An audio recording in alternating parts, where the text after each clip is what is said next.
दोस्तों अगली बार हॉस्पिटल अस्पताल जाने से पहले ये 4 महत्वपूर्ण नए नियम बड़े बदलाव जरूर जान लें, वरना आपको साल 2024 में काफी दिक्कतें हो सकती हैं और कई बड़े फायदों से आप वंचित रह सकते हैं। देखिए कुछ बड़े नए नियम। हार्ट के मरीजों के लिए गुड न्यूज है, अब फ्री में मिलेगा 50,000 वाला ये इंजेक्शन। खासियत जानकर आपका भी दिल खुश हो जाएगा। और अगला अपडेट है, मेडिकल क्लेम के लिए अस्पताल में 24 घंटे भर्ती होना जरूरी नहीं होगा। किस तरह के इलाज में ये फायदा मिलेगा और क्या नुकसान होगा, क्या सरकार नया नियम लेकर आ रही है, ये भी जानेंगे। वहीं ब्लड बैंक को लेकर भी देखिए बड़ा अपडेट, खून नहीं बेच सकते हैं ब्लड बैंक और प्राइवेट अस्पताल में। अब आपको खून के ज्यादा पैसे नहीं देने पड़ेंगे, केवल प्रोसेसिंग फीस ही लगेगी। ओवर चार्जिंग पर सख्त आदेश जारी करते हुए सरकार ने रोक लगा दी है। हॉस्पिटल में आईसीयू में मरीज के भर्ती को लेकर भी केंद्र सरकार ने नई गाइडलाइन जारी की है, जिसमें मरीज या परिवार की परमिशन लेना जरूरी होगा। और देखिए हेल्थ एक्सपर्ट बनकर अब एक्टर्स ऐसे ही नहीं करवाएंगे विज्ञापन, सरकार ने इस पर भी एक शर्त रखी है। डॉक्टर के लिए भी नई गाइडलाइन जारी हुई है, ये भी रिपोर्ट आपको देखनी चाहिए। अच्छा, इसके अलावा सरकारी मेडिकल कॉलेजों के टीचर्स और डॉक्टर्स को हर महीने देना होगा रिपोर्ट कार्ड, सरकार की तरफ से ये भी नया नियम जारी किया गया। और मेडिकल स्टूडेंट्स के लिए भी बड़ी अच्छी खबर है, जो डॉक्टरी की पढ़ाई कर रहे हैं एमबीबीएस की, उनको भी अब सप्ताह में वीकली ऑफ मिलेगा, कैजुअल लीव भी मिलेगी। एनएमसी की तरफ से छुट्टियों के नियम में भी बदलाव किया है। तो ये कई सारे महत्वपूर्ण नए नियम बड़े बदलाव है, अपन एक एक करके सभी को विस्तार से देख लेते हैं। थोड़ा ध्यान से पूरा देखते रहिएगा अगली बार हॉस्पिटल में इलाज कराने से पहले। चलिए सबसे पहला अपडेट देखिए आप, सरकार ने नकली दवा बनाने वाली कंपनियों के खिलाफ कड़ी कार्रवाई करने के विशेष दल बनाए हैं। हमारे देश में खराब गुणवत्ता की नकली क्वालिटी की दवाइयां काफी बिक रही हैं, तो इसलिए देश के केंद्रीय स्वास्थ्य मंत्री मनसुख मांडविया की तरफ से इस संबंध में निर्देश भी जारी किए थे हाल ही में, जिसके बारे में डिटेल जानकारी भी आप स्क्रीन पर देख सकते हैं। और वहीं देखिए सरकार ने दवा कंपनियों के लिए संशोधित अनुसूची एम दिशा निर्देश भी अधिसूचित किए हैं। आज केंद्रीय स्वास्थ्य मंत्रालय की तरफ से एक नई गाइडलाइंस अधिसूचना जारी की गई है, जिसके तहत दवा कंपनियों को किसी औषधि को वापस लेने के बारे में लाइसेंसिंग प्राधिकारी को सूचित करना होगा और उत्पाद की खराबी के बारे में भी जानकारी देनी होगी। अभी तक दवा वापस लेने के बारे में लाइसेंसिंग प्राधिकरण को सूचित करने का कोई प्रावधान नहीं था, लेकिन इसमें ये नया प्रावधान जोड़ दिया गया, नया कानून भी बना दिया, देख सकते हैं आप। तो ये भी नया नियम लागू हो चुका है। अब दवा के लिए नए मैन्युफैक्चरिंग स्टैंडर्ड बनाए गए हैं सरकार की तरफ से दवा कंपनियों के लिए, मतलब जो कि इसी साल 2024 से लागू होने जा रहे हैं। हाल ही में आपको पता होगा भारतीय दवाओं से कई विदेशों में मौतों के मामले भी सामने आए थे कफ सिरप वगैरह के चलते, तो उसके बाद सरकार ने ये बड़ा फैसला लिया। कफ सिरप को लेकर तो हाल ही में सरकार ने चेतावनी भी जारी की थी। अभी सर्दियों का मौसम चल रहा, तो 4 साल से कम उम्र के बच्चों के लिए कोल्ड एंड फ्लू सिरप पर भी बैन लगा दिया। ये दवाई अपने बच्चों को खांसी जुकाम के लिए ना दें। सभी राज्यों को एक लेटर लिखा है केंद्रीय स्वास्थ्य मंत्रालय ने, जिसमें कहा गया कि क्लोरफेनिराइमन, मेलेट और फिनाइलफ्राइन इनके मिश्रण से बने उत्पादों के पैकेज को अपडेट करने के लिए कहा दवा कंपनियों को। और ये दवाइयां, ये मिश्रण से बनी दवाइयां आप बिल्कुल भी अपने बच्चों को ना दें, क्योंकि 4 साल के बच्चों की जान जाने के कई मामले सामने आए थे। राइट, इससे संबंधित अपडेट मैंने आपको कुछ दिनों पहले डीएलएस न्यूज पर बताया भी था। चलिए अगला अपडेट, नया नियम देखिए आप, मेडिकल एम के लिए अस्पताल में एडमिट रहना अनिवार्य नहीं होगा। सरकार इस नियम को बदलने जा रही है। वर्तमान में मेडिकल क्लेम के लिए मरीज को कम से कम 24 घंटे अस्पताल में भर्ती रहना पड़ता है। अगर ऐसा नहीं होता तो बीमा कंपनियां मरीज के क्लेम को देने से रिजेक्ट कर देती हैं। जो इंश्योरेंस बीमा होता ना, उसकी राशि जारी नहीं करती है फिर कंपनियां। लेकिन सरकार इस नियम को बदलने जा रही है। अब 24 घंटे से कम समय के लिए भी अस्पताल में अगर मरीज भर्ती रहा तो भी दवा कंपनियां उनके बीमा क्लेम को खारिज नहीं कर पाएगी। इस संबंध में सरकार के स्वास्थ्य मंत्रालय की इरडा के साथ बातचीत भी हो रही है। ठीक है, तो मेडिकल क्लेम के लिए जो 24 घंटे वाली कंपलसरी कंडीशन है वो अब खत्म होने जा रही है। इससे कई तरह के इलाज में फायदा होगा। और इस नए नियम में कौन कौन सा इलाज कवर होगा, जिसकी डिटेल भी आप देख सकते हैं, ज्यादा जानकारी स्क्रीन पर। चलिए अगला अपडेट है कि आईसीयू में मरीज भर्ती होगा या नहीं, परिवार खुद ले सकेगा फैसला। सरकार जल्द ही इस संबंध में नई गाइडलाइन जारी करने जा रही है और हाल ही में सरकार ने नोटिफिकेशन भी जारी कर दिया इस संबंध में। आईसीयू में जो भर्ती, अच्छा कई बार क्या होता है दोस्तों, अस्पताल अपनी कमाई के चक्कर में जरूरत भी नहीं है फिर भी मरीज को आईसीयू में एडमिट कर देते हैं, क्योंकि उनको पता आईसीयू में एक रात का किराया 2-2 5-5 हजार लेते हैं ये, है ना। पता होगा आपको प्राइवेट अस्पतालों में खूब इस तरह के गड़बड़ घोटाले कालेबाजी चलती है। अच्छा ये कड़वी सच्चाई है, पब्लिक में कोई कहते नहीं है, लेकिन असल बात यही है। अस्पताल वाले ज्यादा बिल बनाने के चक्कर में ऐसा घोटाला करते हैं। जरूरत नहीं है फिर भी मरीजों को एडमिट कर रहे हैं आईसीयू में, एक दिन एक्स्ट्रा भर्ती रखते हैं, एक दिन बाद छुट्टी करेंगे, क्या दिक्कत है, एक दिन का और किराया आएगा। अच्छा कई केस तो यहाँ तक ऐसे तक भी देखे गए दोस्तों की महिलाओं की जो डिलीवरी होती है ना, उनमें ऑपरेशन की जरूरत नहीं है, फिर भी अस्पताल अपनी कमाई के चलते ऑपरेशन करके बच्चे को जन्म देते हैं, क्योंकि उन्हें पता है कि अगर नेचुरल बर्थ होगा तो 1000-2000 का बिल बनेगा, ऑपरेशन हुआ तो 30-40 हजार का बिल बन जाएगा। तो ये घोटालेबाजी होती है अक्सर हॉस्पिटलों में। ऐसे माहौल को देखते हुए आईसीयू को लेकर तो केंद्र सरकार ने नई गाइडलाइन जारी कर दी है। मरीज या परिवार ने अगर मना कर दिया तो फिर अस्पताल उस पेशेंट को आईसीयू में एडमिट नहीं कर सकेंगे।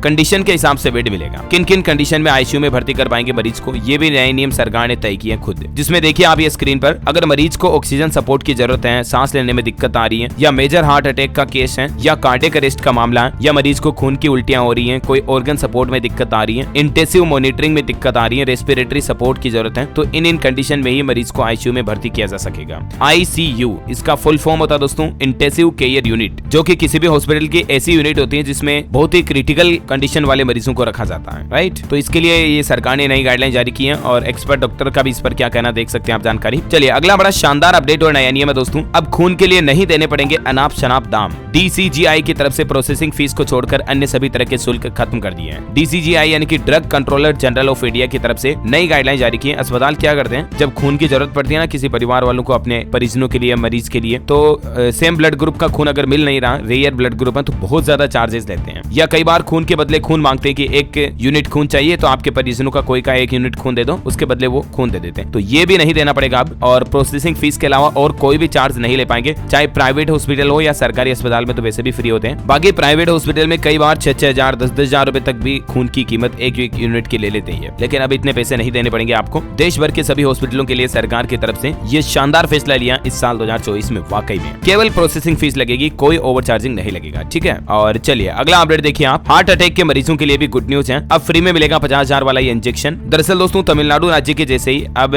ICMR ने कार्डियक अरेस्ट से होने वाली मौतों के आंकड़ों को कम करने के लिए एक नई पहल की है। इसके लिए उत्तर प्रदेश वाराणसी से ये नई पहल भी शुरू हो चुकी है। दीनदयाल, कबीर चौरा, यहाँ पर ये इस तरह के इंजेक्शन रखे गए हैं जो कार्डियक अरेस्ट से होने वाली मौतों के आंकड़ों को कम करने के लिए किया जाएगा इनका इस्तेमाल, ठीक है। और ये इंजेक्शन की कीमत लगभग प्राइवेट अस्पतालों में 50,000 रुपए होती है, लेकिन सरकार मरीजों को ये इंजेक्शन बिल्कुल फ्री में देगी, लिटरली। अभी तो इसकी शुरुआत यूपी वाराणसी से हुई है, धीरे धीरे पूरे देश में इस तरह की व्यवस्थाएं सरकार शुरू करने का प्लान बना रही है। तो ये भी अच्छी बात है, क्योंकि आपको पता होगा कोरोना के बाद हार्ट अटैक के मामले भी कितने ज्यादा आने लग गए, तो इससे लोगों को थोड़ी राहत मिलेगी। चलिए अगला अपडेट देखिए, हेल्थ एक्सपर्ट बन करके अब एक्सपर्ट ऐसे ही नहीं कर पाएंगे विज्ञापन, यानी कि हेल्थ से जुड़े प्रोडक्ट के एडवर्टाइजमेंट के लिए डॉक्टरों के लिए सरकार ने ये नई गाइडलाइन जारी की है। अब इसमें कुल 10 पॉइंट है, अभी मैं एक को बोलूंगा तो बहुत ज्यादा लंबा हो जाएगा। ये देख सकते हैं आप 10 पॉइंट में क्या क्या लिखा, मैं थोड़ा सा स्लोली इसको स्क्रॉल कर देता हूँ, ठीक है। तो आप वीडियो को पॉज करके देख लीजिएगा। मतलब डॉक्टरों के लिए इसमें डिस्क्लेमर वगैरह को लेकर भी गाइडलाइंस जारी की है, भ्रामक विज्ञापनों पर रोक लगाने को लेकर भी कहा गया, सर्जरी और उपचार की लागत की पूरी जानकारी मरीज को देना जरूरी होगा, डॉक्टर अब हिंसक रोगियों का इलाज करने से इनकार कर सकते हैं, ये भी कुछ नई गाइडलाइन, नए नियम जारी किए इसमें। और किसी भी दवा या कंपनी का विज्ञापन डॉक्टर नहीं कर पाएंगे जिनका लाइसेंस निरस्त किया जा सकता है। ये सभी नए नियम राष्ट्रीय चिकित्सा आयोग की तरफ से एक अधिसूचना के तहत लागू किया गया है। नए नियमों के मुताबिक अगर किसी डॉक्टर या उनके परिवार में कोई उपहार, यात्रा सुविधाएं, नकद या मैट्रिक अनुदान देता है तो उस डॉक्टर का लाइसेंस भी सरकार निरस्त कर सकती है। ये NMC यानी कि नेशनल मेडिकल काउंसिल की ओर से लागू किए गए सारे नए नियमों की लिस्ट आप यहाँ पर देख सकते हैं 10 पॉइंट की, ठीक है।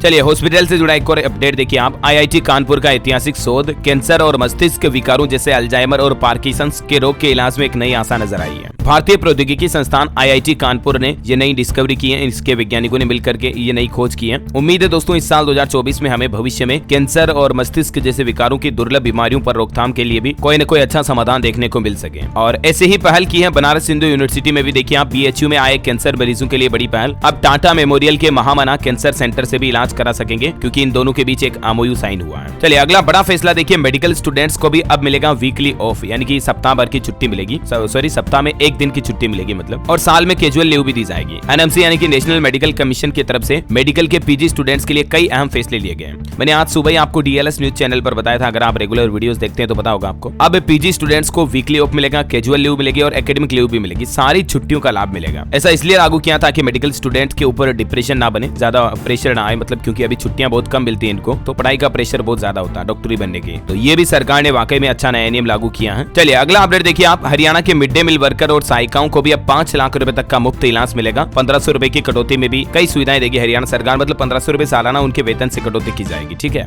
और इसके तहत उन्हें 5 लाख रुपए तक का मुफ्त इलाज और भी कई तरह के नए फायदे मिलेंगे मिड डे मील वर्कर को। तो ये भी हॉस्पिटल के इलाज से जुड़ा अपडेट मैंने आपको बता दिया। अच्छा एक और बड़ी अच्छी रिपोर्ट सामने आ रही दोस्तों की, इस साल 2024 का जो बजट जारी होगा ना, अभी आपको पता होगा सरकार आयुष्मान भारत योजना के तहत 5 लाख का मुफ्त इलाज देती है, ठीक है। तो इस बीमा कवर को भी बढ़ाकर 15 लाख रुपए तक कर सकती है सरकार, ऐसी भी मीडिया रिपोर्ट्स हैं। देखते हैं फरवरी में बजट आएगा तो ऑफिशियली क्या अपडेट आता है मैं आपको बता ही दूंगा। बाकी उम्मीद है हॉस्पिटल और इलाज से जुड़े पेशेंट, मरीज, डॉक्टरों के संबंधित ये कुछ नए नियम, न्यू रूल्स एंड रेगुलेशंस आपको जरूर जानने मिले होंगे। और भी आपके मन में कोई सवाल है तो कमेंट करके पूछेगा मुझे, मैं रिप्लाई करने की जरूर कोशिश करूंगा। और बाकी इस वीडियो को लाइक और शेयर करना, DLS न्यूज चैनल को सब्सक्राइब करके बेल आइकन जरूर दबा देना, रोजाना ऐसे इन्फॉर्मेटिव काम की खबरें देखते रहने के लिए। जय हिंद, जय भारत, वंदे मातरम।